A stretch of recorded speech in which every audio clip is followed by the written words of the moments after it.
Welcome to another wonderful wellness week with Lifestyle Athlete. Today we're going to go over the food pyramid. But first, we're featuring a source of primary food, which is pumpkin carving. That's a spider. And that's a peace sign all glittered out. Pumpkin carving is, in a sense, its own form of nutrition. It's primary food. You can carve pumpkins with your loved ones, make an evening out of it, drink weird Halloween tonics, watch Halloween movies. It's good for the soul, baby. But let's talk about the secondary food pyramid.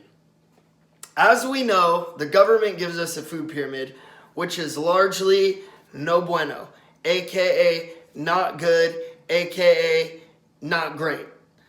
The reason it's not great is because the order is all wrong because of outside interest. That would be money.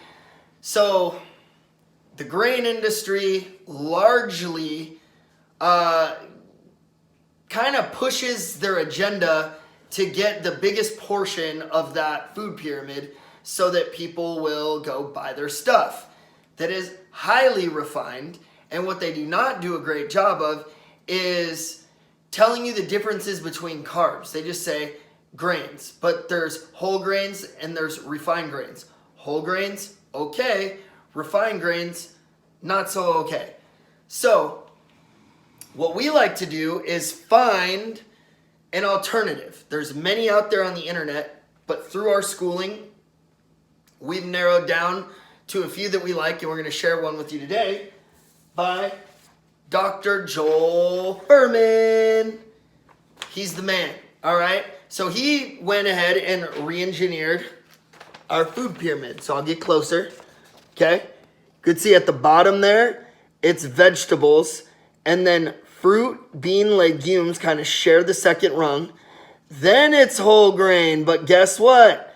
We added raw nuts and seeds to that, so it tells you the benefit. Then we have our dairy. We could put fish in there. Then above that is our meats, poultry, eggs, oils. And then up top is like our red meats in this. Now, on the side, you see the top, red meat says rarely, poultry, eggs, once a week or less, fish, fat-free dairy, twice a week or less, whole grains, raw nuts, seeds. Want to limit yourself daily to that. You can have unlimited legumes and fruits and unlimited vegetables.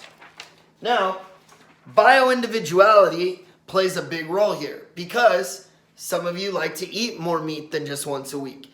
And that's okay if your body tolerates it. You just want to make sure you're getting the best cuts of meat, okay?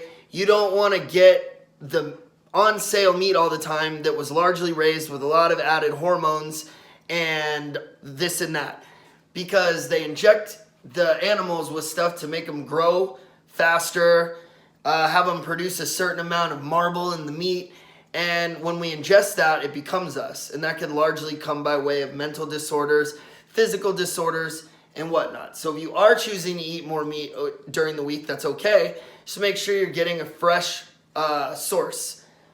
Now, that might seem a little overwhelming. So the Institute for Integrative Nutrition made a nice little plate setup for you that's a little less overwhelming. So with this, you have these little pie charts, okay?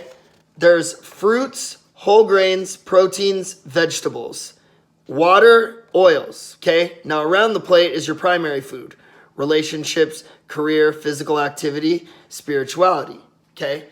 All in one day, you should consume everything on here, okay? When you decide to eat your meals, they should be split up in between these little portions, okay? See, vegetables have the biggest, then it's whole grains, fruits, and protein. Your oil and fats, just a little portion, and you want a lot of water.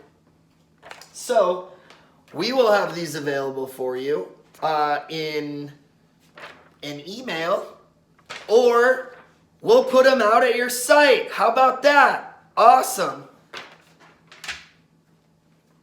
So that concludes our food pyramid rundown for this week. If you guys have any questions, feel free to email lifestyleathlete1111@gmail.com. It's been a pleasure serving you this fine week. Later.